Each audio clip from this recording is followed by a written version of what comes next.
Another thing I wanted to point out, though, is I believe it was on Birdie's Live when he had Booking with B on. And she made a great point about Bryan. Bryan is a guy, obviously, we've heard he has autism. And we don't know what level of autism he has. But she said that he is a type of guy, because he is, I agree with her, that believes in the police. He believes in the boys in blue. And I do too. But it depends on where you're at. Please don't kill us. Be real, this can't be real, this can't be real.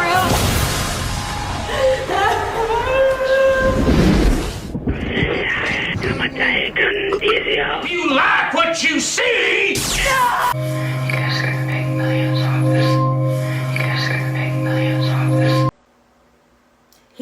He puts way too much faith in the correctional officers at that prison. He's been making requests for certain things that he's not going to fucking get. And everybody knows it but him. And it's not that he's wanting to be coddled and have a better time in prison than everybody else. He truly believes that they're on his side. And that is fucking sad. That is so fucking sad. That he believed in our system. He believed in our justice system. After the 2.5 years that he went through, he believed in it. He believed in his attorneys. He believed in the fact that he was going to be exonerated. And it does make me wonder if he realizes it's going to be a long time, buddy, before you're going to get out with an appeal or be able to even go before a judge with an appeal. Because I, in a way, feel like certain people that were involved, judges, lawyers, prosecutors, are going to have to be gone from this earth before that shit's going to be revealed. There's stuff that is being redacted from our view that shouldn't be. There's no reason for it. There is no reason for it. Birdie said it beautifully. He's seen more of Charlie Kirk's crime than we've seen on this Idaho 4. And that's the truth. There were people live streaming that. And these platforms were letting it play. But we have to try to read through redacted areas of his statement and make sense of this shit. It's so insane. It's so insane. And I really do. I wish that the numbers were different. I do. But here in a little bit, I'm going to come back. I'm going to give you guys the statistics on how many men between the ages of 22 to 32 watch porn or download porn. And I'm going to do the same with women. And I'm going to give you the statistics. And I can tell you right now, I have not done it, but I can promise you it's going to be high. The numbers are going to be high. And it proves nothing. It proves nothing. Except that maybe there's a lot of horny 20-something to 30-somethings. I don't know. But it sure shit don't prove that you're going to go out and commit a quadruple homicide. And I really am going to try to find a case that's similar to this, where people kept talking about it and kept talking about it after the person was sentenced and put in prison. Now I know occasionally a Charlie Manson special will come on, a documentary or something, or a Richard Ramirez, or a John Wayne Gacy, or Aileen Wuornos. You know, occasionally we'll get a new documentary, Happy Face. But to be talked about at this level, I've never seen it. In the 56 years I've been on this earth, I've never seen it. Even OJ's, I don't really remember a lot of talk afterwards. I remember him getting busted in that Las Vegas robbery.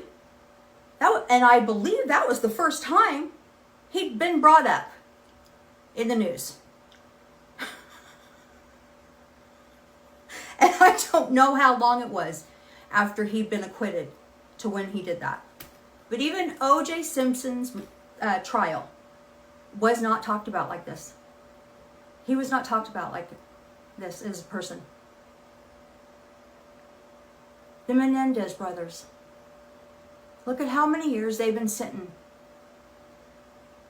And just recently, since they were told they could go to the parole board, that's when people started hopping and talking about them. But up until then, I really didn't see much. But yet, we can't stop talking about Bryan. But really, for me, you guys, and this is what I really needed to hit home today with. For me, it really wasn't about Bryan. It was about the fact that I was realizing for the first time that we don't have that right anymore to a impartial jury trial. I don't know how anybody would get one. With social media and mainstream media the way it is, if high profile case, you're fucked. You are fucked in this country. That amendment, that right of ours is gone. It's gone. And I've said before, I understand when people get arrested, we assume they're guilty. Why would the cops make a mistake? Well, why would the cops plant shit?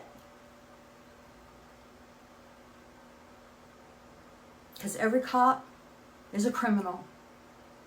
And every criminal is saint. That's just a quote from Sympathy for the Devil. Not every cop is a criminal. No. I know some great cops. I grew up with great cops that would not do this shit.